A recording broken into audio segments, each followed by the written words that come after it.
Tu es né pour un but. Alléluia. Gloire à Jésus. Nous allons prendre nos Bibles, nous allons aller dans Proverbe 16. Proverbe chapitre 16, verset 4. Nous avons tous un but. Si nous respirons, si nous sommes ici ce matin, c'est pour un but. Dieu nous a mis un but dans chacun d'entre nous, nous avons tous un but. Si nous avons le souffle de vie, c'est pour un but. Et il faut le savoir ça.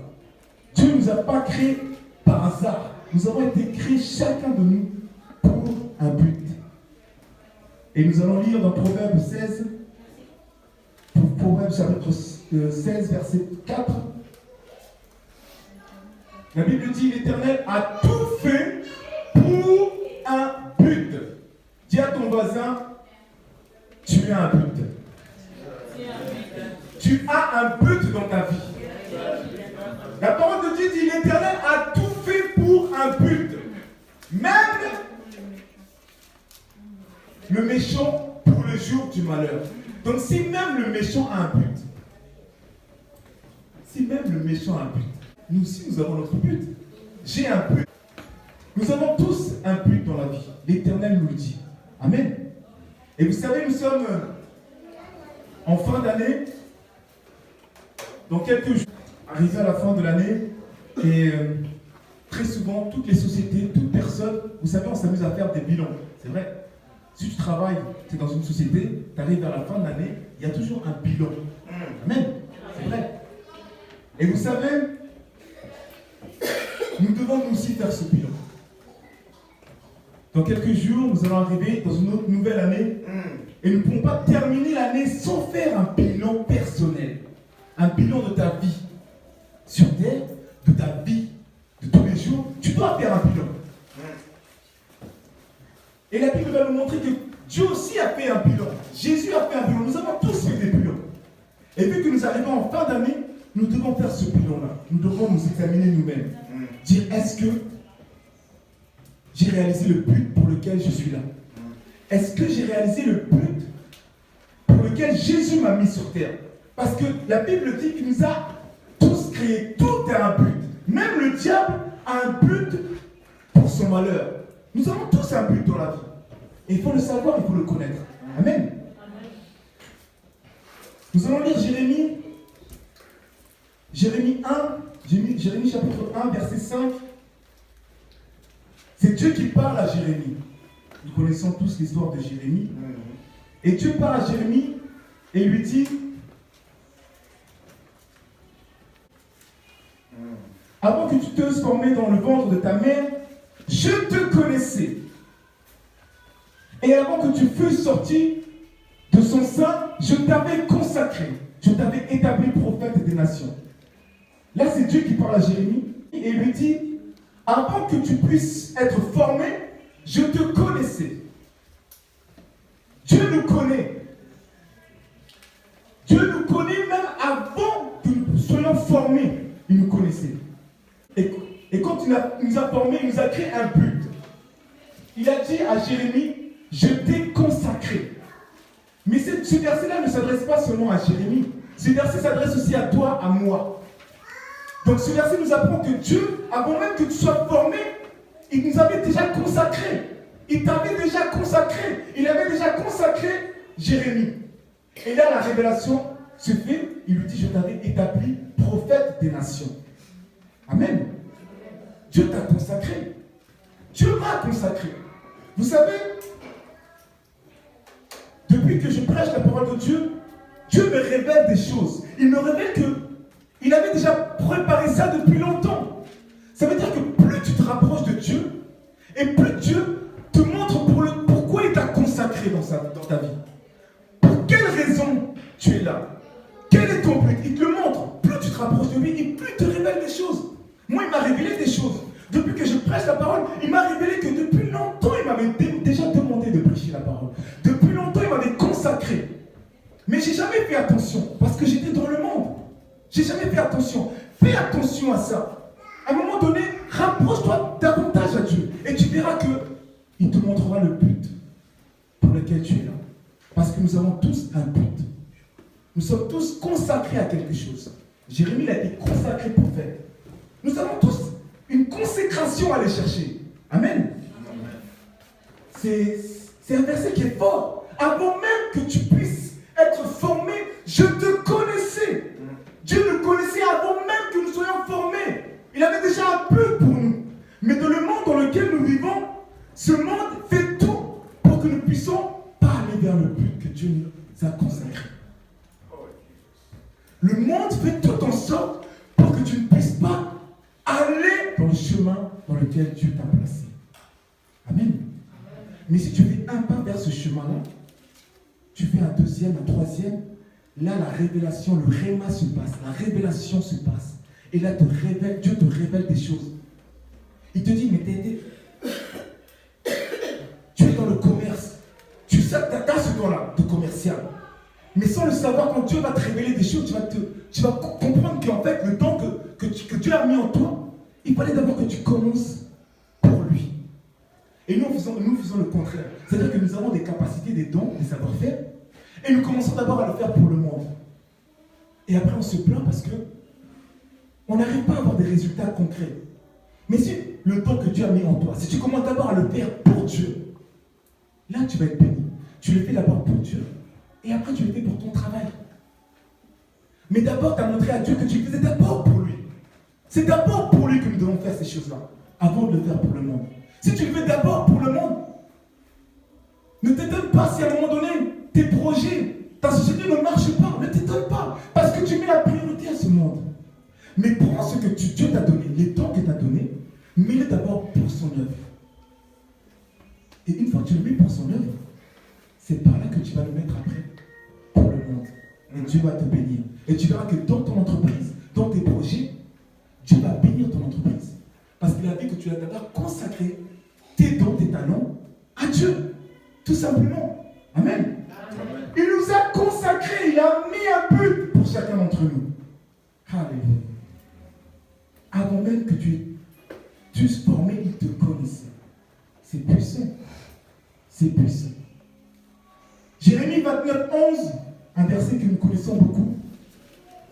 Dieu a mis un but, Jérémie 29, 11, Dieu a mis un but à chacun d'entre nous, nous l'avons compris, il nous l'a formé avant même que nous puissions être là, il nous a formés. Mais il nous a formés pour un but. Et vous savez, Dieu ne te forme pas, ne te consacre pas pour le malheur. Il te consacre pour un but glorieux. Et Jérémie 29, 11 nous dit, vous le connaissez ce verset, car je connais les projets que j'ai formés sur vous, dit l'Éternel, projets de paix et non de malheur, afin de vous donner un avenir et de l'espérance. Projet de paix et non de malheur. Jérémie 29, 11 nous dit, vous le connaissez ce verset, car je connais les projets que j'ai formés sur vous, dit l'Éternel, projets de paix et non de malheur, afin de vous donner un avenir et de l'espérance. Projet de paix et non de malheur. Donc ça veut dire que Dieu t'a consacré pour un projet de paix et non de malheur. C'est-à-dire qu'à un moment donné, si dans tes projets, dans ta société, dans tout ce que tu mets en place, si tu vois que tu n'y arrives pas, c'est que tu n'es pas dans le projet de Dieu. Si à un moment donné, tout ce que tu fais, ça ne marche pas, tu n'es pas dans le projet de Dieu. La Bible, la parole de Dieu ne ment pas. Dieu n'est pas un homme pour mentir. Dieu a dit, car j'ai des projets de bonheur et non de malheur. Donc tu ne peux pas accepter d'être dans le malheur. Si tu es dans le malheur, c'est que tu n'es pas dans le projet de Dieu, tout simplement. Ne soyons pas orgueilleux. Il faut savoir à un moment donné dire stop. Je recommence tout. Je mets Dieu en priorité. Amen. Je mets Dieu en priorité. Car je connais les projets que j'ai formés en toi. Ce verset nous apprend que nous avons tous des projets. Le verset d'avant nous a montré que nous sommes consacrés pour Dieu. Dieu nous a consacrés. Nous l'avons compris. Et ce verset nous montre qu'il, non seulement il nous a consacrés, mais il a formé des projets. Pas un projet, mais des projets. Et nous, qu'est-ce que nous faisons? Nous passons du temps dans le monde à faire des projets pour ce monde. Alors que sans le savoir, avant même que nous soyons formés, Dieu avait déjà des projets pour nous. C'est à toi d'aller dans la direction, dans les projets que Dieu a formés pour toi. Pourquoi se battre à former d'autres projets pour ce monde? Suis juste la direction de Dieu, puisqu'il y a déjà des projets qui sont établis. Vous savez, Dieu veut notre réussite. Dieu veut que tout le monde puisse être sauvé et puisse avoir la vie éternelle. Ça veut dire qu'il a dit que si vous croyez en mon nom, vous aurez la vie éternelle. Ça veut dire que nous avons tous la vie éternelle.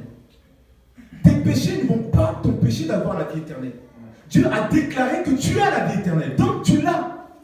Tes péchés ne vont pas t'enlever la vie éternelle. Dieu ne va pas t'enlever la vie éternelle parce que tu pêches. Non. La vie éternelle, elle est à toi. Tu l'as. Mais en fait, ce qui fait que tu ne vas pas avoir cette vie éternelle, c'est toi-même. Parce que Dieu n'est pas un Dieu d'autorité. Il ne dit pas, priez, priez. Si tu ne pries pas, il ne va pas te frapper. Ce n'est pas possible, ce n'est pas Dieu ça. Dieu te laisse le libre arbitre. Tu choisis. C'est toi qui choisis. Dieu n'est pas un Dieu autoritaire. Il te laisse le choix de choisir la mort ou la vie éternelle. Le monde ou Dieu. Tu choisis. Est-ce que nous avons un Dieu qui est bon? Il est bon, notre Dieu. Il ne nous impose pas des choses. Il a des projets pour nous. Il a des bénédictions. C'est à toi de choisir. Tu les veux ou tu ne les veux pas. Mais Dieu t'a donné la vie éternelle. Et si à un moment donné tu n'as pas la vie éternelle, tu ne la reçois pas, c'est par ta faute. C'est par ta faute. Et non la faute de Dieu.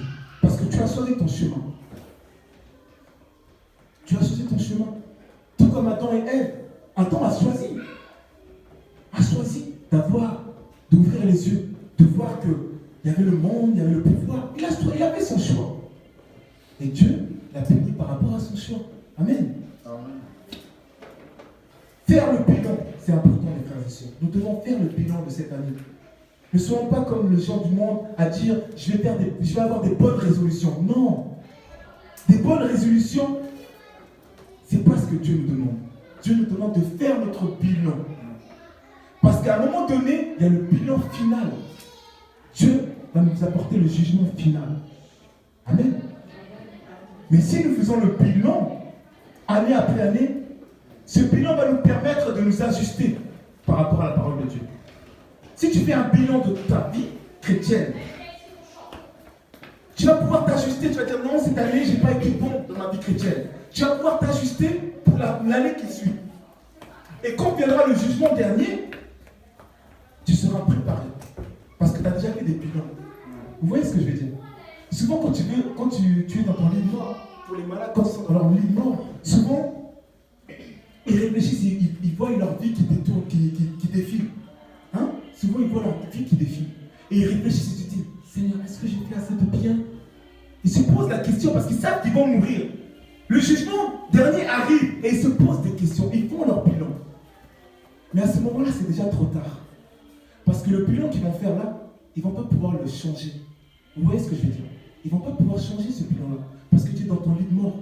Mais si tu fais ton bilan, jour après jour, semaine après semaine, année après année, tu vas pouvoir changer ta destinée. Tu vas pouvoir te rendre compte dans quelle vie tu mènes. Quelle vie tu mènes. Où tu vas. Amen. Amen. Dieu nous a consacrés. Et vous allez me dire, mais pourquoi faire des bilans? Je vais vous montrer que la parole de Dieu nous montre qu'il faut faire le bilan.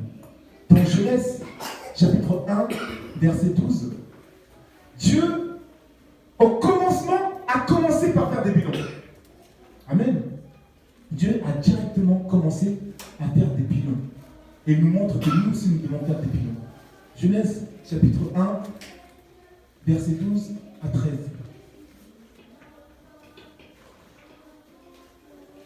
La terre produisit de la verdure, de l'herbe portant de la semence selon son espèce, et des arbres donnant du fruit et ayant en eux leur semence selon leur espèce. Dieu vit que cela était bon. Amen. Ainsi, il y a eu un soir, il y a eu un matin, ce fut le troisième jour. Amen. Amen. Tu peux remettre juste le verset 12. Dieu il est en train de créer le monde, et à la fin, qu'est-ce qu'il dit? Dieu vit que cela était bon. Dieu vit que cela était bon. Pourquoi? Qu'est-ce que ça veut dire? Ça veut dire qu'il a fait le bilan de sa journée. Il a fait le bilan de sa journée, il a créé la terre, il a mis la verdure. Et à la fin, il a dit, Dieu vit que cela était bon. Donc il a fait le bilan de sa journée. Il a dit, bon, j'ai bien travaillé, et il a vu que c'était bon. Il a dit, c'est pas mal, c'est bien, j'ai bien travaillé. Amen. Dieu a fait le bilan. Et vous savez, Dieu, avant de terminer la terre, il n'a pas fait qu'un seul bilan. Il a fait plusieurs bilans. Amen. Nous allons aller dans le chapitre 16. Dans le verset 16 plutôt. Le verset 16, il dit, Dieu fit deux grands luminaires, le plus grand luminaire pour présider au jour et le plus petit luminaire pour présider à la nuit. Il fit aussi les étoiles. Verset 17. Dieu les plaça dans les étendues du ciel pour éclairer la terre, pour présider au jour et la nuit, et pour séparer la lumière avec les ténèbres. Dieu vit que cela était bon. Juste après, ainsi il y eut un soir, il y eut un matin, et ce fut le quatrième jour. Donc nous voyons quoi? Nous voyons que le quatrième jour, Dieu a encore fait un bilan. Il a dit que c'était bon. Amen. Il a fait un bilan. Et là, nous allons aller rapidement au verset 31 pour terminer sur Dieu. Le verset 31 dit, Dieu vit tout ce qu'il avait fait, et voici, cela était très bon. Ainsi, il y eut un soir, il y eut un matin, ce fut le 6e jour. Au départ, il a fait les jours, il a dit, c'était bon. Amen. Premier jour, deuxième jour, il a dit que c'était bon. Et là, il dit, Dieu fit tout ce qu'il avait fait, et voici, cela était très bon. Amen. Donc il a fait son bilan final. Il a vu que non, tout ce que j'ai fait, au final, c'était très bon. Il a fait son bilan. Amen. Et il a fait le bilan jour après jour.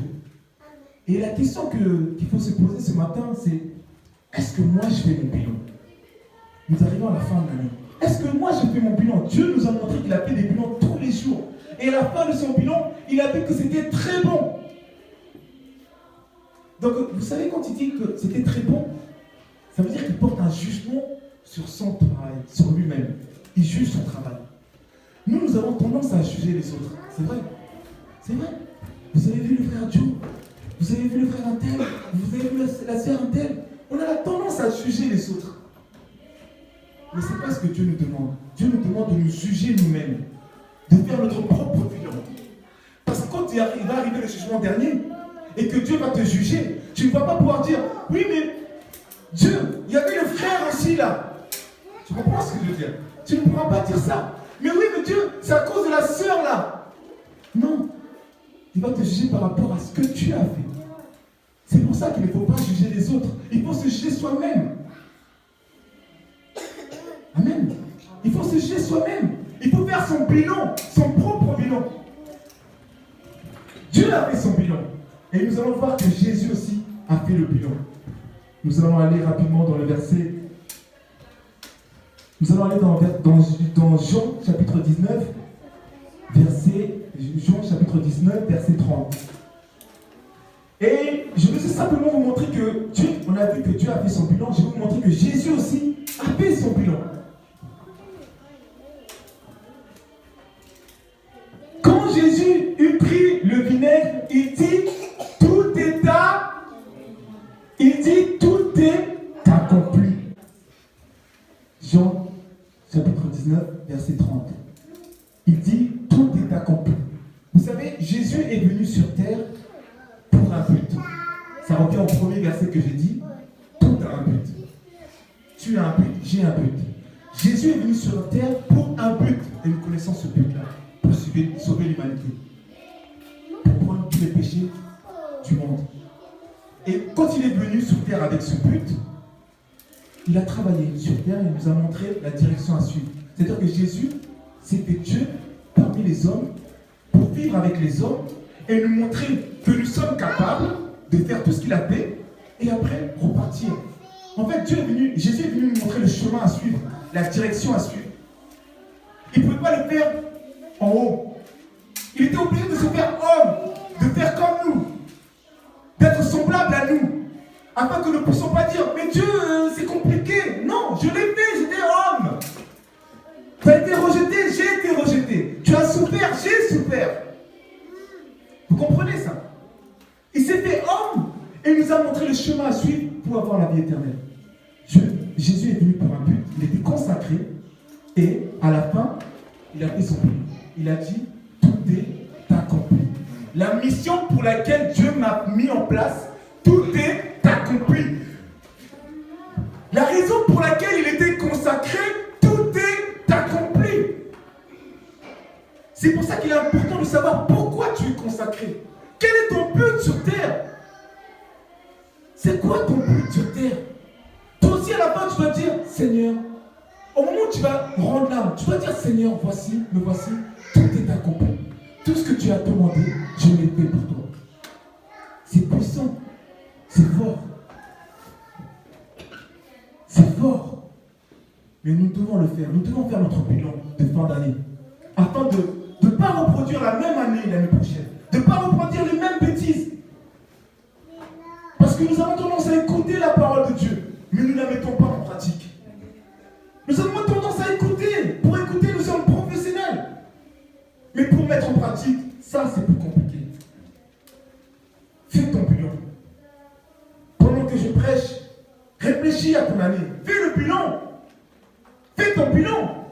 Parce que le Saint-Esprit t'a parlé. Tu ne peux pas dire que le Saint-Esprit ne parle pas. Tu ne peux pas dire que je n'ai pas de projet. Je n'ai pas été consacré. Tu as été consacré. Tu as un but. Tu n'es pas là par hasard. Fais ton bilan. Si Dieu a fait son bilan, Jésus a fait son bilan. Et je vais vous montrer que l'apôtre Paul aussi a fait son bilan. Et nous allons aller dans 2 Timothée, chapitre 4, verset 7. 2 Timothée, chapitre 4, verset 7. Nous allons voir que l'apôtre Paul aussi a fait son bilan. L'apôtre Paul a été consacré. Vous connaissez toute l'histoire de l'apôtre. Vous connaissez tous l'histoire de l'apôtre Paul. Il tuait les chrétiens. Il mettait le feu à des églises. Mais il le faisait sans savoir qu'il était consacré. Donc ça, l'histoire de l'apôtre Paul nous montre quoi? Nous montre qu'à un moment donné, malgré que tu es consacré et que tu es dans le monde et tu fais des choses contre Dieu, il n'est jamais trop tard pour revenir à Dieu. Il n'est jamais trop tard. L'apôtre Paul tuait des chrétiens, mettait les feux à des églises,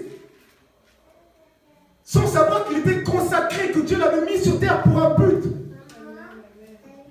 Mais Dieu l'a frappé. L'a frappé. Pendant 3 jours, il était aveuglé. Il a frappé. Et là, pendant ces 3 jours-là, l'apôtre Paul a dit non. Il a commencé à avoir la révélation. Dieu lui a révélé pourquoi il était là. Et c'est là où il a commencé à prêcher. Là, il a commencé à retrouver la vue. Amen. Et l'apôtre Paul dit, j'ai combattu le bon combat. J'ai achevé la course. J'ai gardé la foi. Il a fait son bilan. Et pourquoi il dit j'ai gardé la foi? Il était martyrisé. Il était rejeté. Les gens avaient peur de lui. Au début, quand il prêchait, les gens voyaient Saoul de Tarse, le tueur des chrétiens. Donc, c'est-à-dire que quand il prêchait, les gens ne voulaient pas l'écouter. À chaque fois qu'il arrivait dans un lieu, les gens partaient et s'enfuyaient parce qu'ils avaient peur de se faire tuer par lui. Donc, il était rejeté, méprisé. Les rois Hérode voulaient sa mort. Les Romains voulaient sa mort. Il ne pouvait pas prêcher. Dès qu'il prêchait, il était attaqué. Et il dit j'ai gardé la foi. Pourquoi? Parce que c'était compliqué. La vie chrétienne est compliquée. Ne dis pas que c'est facile, c'est compliqué. Venir à l'église dimanche après dimanche, c'est compliqué. Venir le vendredi prier, c'est compliqué. Parce qu'il y a le monde, il y a le travail. C'est compliqué. Mais lui, il dit j'ai gardé la foi. Il a gardé la foi. Est-ce que nous gardons la foi? Nous avons des chaises vides. Il y a énormément de chrétiens qui viennent à l'église et après ils partent. Pourquoi? Parce qu'ils ont été touchés. Le diable les a remis à l'épreuve et ils sont tombés. Ils ont perdu la foi. Lisons la Bible. Regardons ce que les autres ont fait. Ça nous sert d'exemple. La parole de Dieu est là pour nous montrer le chemin, nous montrer le fil directif à suivre. Et l'apôtre Paul dit j'ai combattu le bon combat.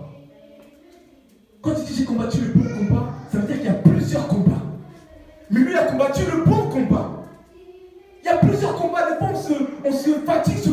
inutiles. Des combats où on a déjà la victoire. Parce que Dieu a dit, vous avez la victoire. Tu te fatigues dans le monde à combattre des gens inutilement. Mais lui, il a combattu le bon combat. Il a combattu la parole. Il a combattu toutes les personnes qui voulaient l'empêcher de déclarer le nom de Jésus. J'ai achevé la course. Donc il a couru. C'était pas facile. Il a couru. C'était une course longue. Il a achevé la course. Et il dit qu'il a gardé la foi. Parce que d'autres l'ont perdu.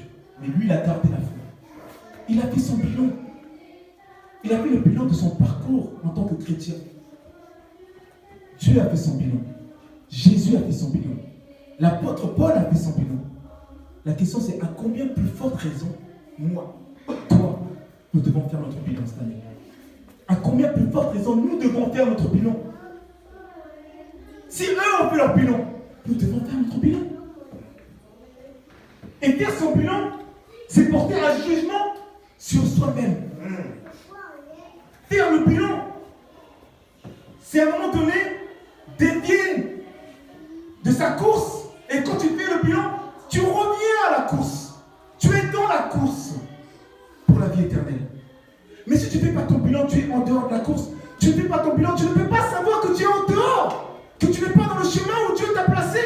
Parce que tu ne fais pas le bilan. Tu te laisses avoir par le monde. Tu te laisses avoir par le monde. Et tu vis. Voilà, je vis. Je suis dans le monde, je vis.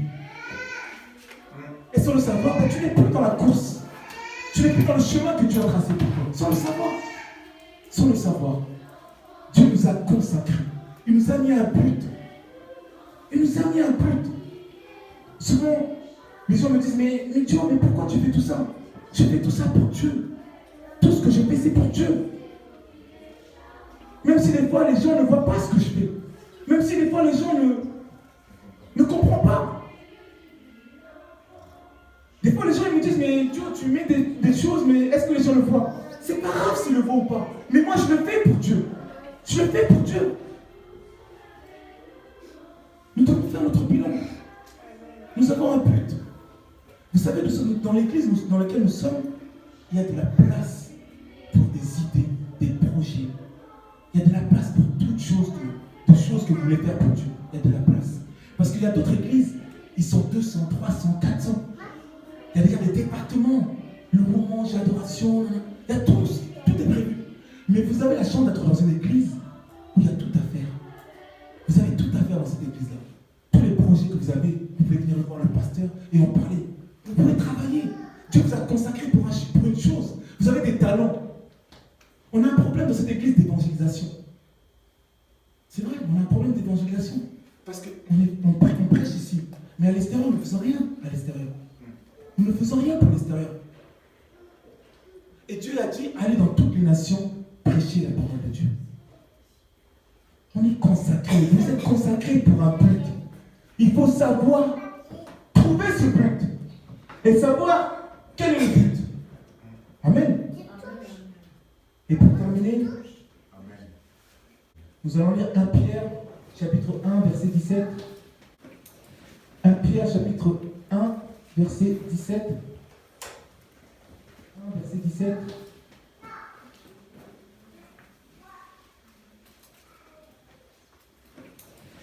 Pierre, chapitre 1, verset 17.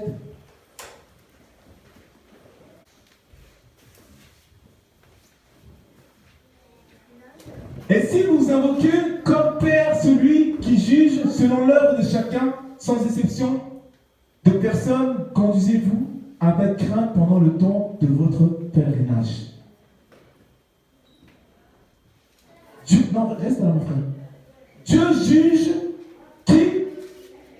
Chacun. Il juge quoi? Dieu juge quoi? L'œuvre de chacun. Dieu juge l'œuvre de chacun. Donc, qu'est-ce qu'il faut faire? Conduisez-vous avec crainte pendant le temps de votre pèlerinage. Dieu juge qui? Il juge chacun selon son œuvre. Chacun d'entre nous, Dieu va nous juger selon notre œuvre. Donc, conduisez-vous avec crainte pendant le temps de votre pèlerinage sur terre. Chacun d'entre nous, nous serons jugés. Ce n'est pas moi qui le dis, c'est la parole de Dieu qui le dit. Chacun d'entre nous, nous serons jugés. Dis à ton frère et ta soeur, tu seras jugé. Chacun d'entre nous, nous serons jugés selon l'œuvre de chacun. Donc, conduisez-vous avec crainte durant le temps de votre pèlerinage. Je vais terminer sur ce verset.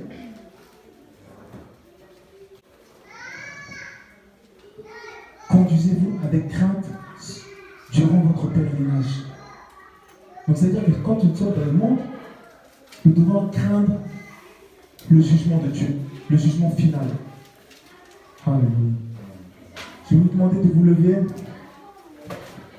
et nous allons terminer par la prière. Et nous allons, sans avoir peur, sans gêne, nous allons faire notre propre bilan. Et pendant que le Saint-Esprit nous montre notre bilan, nous allons prier. Nous allons dire, Seigneur, aide-moi à faire comme toi. Aide-moi à faire comme Jésus. Aide-moi à faire comme à l'apôtre Paul, à faire mon propre bilan. Et aide-moi, Seigneur, à me remettre dans la course. Dans la course vers la vie éternelle. Dans la course vers la consécration. Vers le but auquel tu as fixé pour moi. Aide-moi, Seigneur, à connaître ce but. Aide-moi à connaître ce but afin que je puisse me mettre dans la course vers ce but. Est-ce que nous pouvons élever nos voix et prier l'Éternel? Seigneur Jésus, tu es bon. Et Seigneur, tu nous as fait du bien ce matin. Ce matin, tu nous as parlé ce matin. Tu nous as montré que chacun de nous, nous sommes consacrés pour un projet de bonheur et non de malheur. Tu nous as parlé, tu nous as montré que tous nous avons un but dans cette terre. Tu ne nous as pas créés pour rien. Nous avons un but sur terre. Aide-nous, Seigneur, à connaître ce but, à connaître cette consécration. Aide-nous, Seigneur, à être dans la course vers cette but, Seigneur Jésus. Aide-nous, Seigneur Jésus, à connaître ce but. Aide-nous à arrêter de travailler pour ce monde, mais à commencer à travailler pour toi. Afin que quand nous allons travailler pour toi, tu vas nous orienter vers le monde, afin de travailler, de toucher le monde, Seigneur Jésus. Aide-nous, Seigneur, à faire notre propre bilan en cette fin d'année. Aide-nous à faire notre bilan, afin de voir, Seigneur, si nous sommes toujours dans la course, Seigneur Jésus. Aide-nous, Seigneur, à faire notre propre bilan. Aide-nous à nous juger nous-mêmes, Seigneur. Parce que c'est vrai que nous passons le temps à juger les autres. Mais aide-nous, Seigneur, à nous juger nous-mêmes, Seigneur Jésus. Parce que tu vas nous juger, Seigneur Jésus. Seigneur, aide-nous, Seigneur Jésus. Aide-nous, Seigneur. Éclaire-nous, Seigneur, de ta parole. Éclaire-nous, Seigneur. Montre-nous, Seigneur Jésus, la direction à suivre, Seigneur. Montre-nous, Seigneur, le but pour lequel nous sommes ici, Seigneur Jésus. Seigneur, tu nous dis, si vous me cherchez de tout votre cœur, vous me trouverez. Seigneur, aide-nous, Seigneur, à te trouver. Aide-nous à comprendre ce que tu attends de nous. Aide-nous, Seigneur, à avoir ces révélations qui vont nous montrer notre but à atteindre, Seigneur Jésus. Aide-nous, Seigneur. Et Seigneur, je déclare pour cette fin d'année, une fin d'année glorieuse pour chacun d'entre nous, Seigneur Jésus. Je déclare, Seigneur, des révélations pour chacun d'entre nous, Seigneur. Je déclare que tu nous montres des révélations. Qu'en cette fin d'année, tu puisses nous parler. Tu puisses nous montrer, Seigneur, le chemin à suivre, Seigneur Jésus. Je déclare la paix. Je déclare l'amour. Je déclare la santé, Seigneur Jésus. En cette fin d'année, Seigneur, nous déclarons, Seigneur, la victoire. Nous déclarons, Seigneur, la victoire dans le nom puissant de Jésus. Le diable va nous chercher, il ne trouvera pas, Seigneur. Parce que nous allons connaître notre but. Nous allons être consacrés pour ton œuvre, consacrés pour ton royaume, consacrés pour ta puissance, Seigneur Jésus. Seigneur, merci parce que tu nous as fait du bien. Merci parce que tu nous as fait du bien aujourd'hui. Merci, Seigneur Jésus, parce que nous allons travailler, nous allons être consacrés pour toi, Seigneur Jésus. Merci parce que tu nous révèles des choses. Alléluia.